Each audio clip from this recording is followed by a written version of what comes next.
देखा हमारे रविपाल माफिया को फरमाइश है 108 पे लग के रहे कौन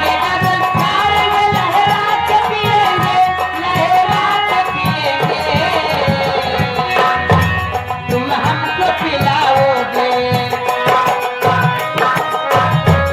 तुम हमको पिलाओगे तो बंगाल पिएंगे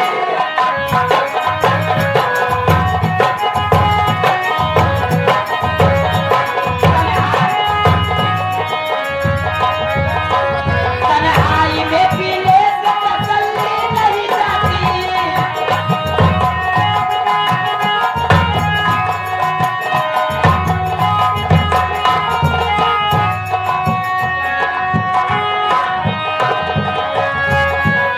ये देखिए छोटी बच्ची तरफ से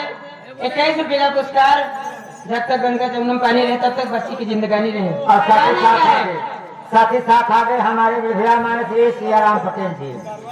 सियाराम पटेल जी ग्राम सिमिया के निवासी इनकी तरफ से 1000 रुपये का पुरस्कार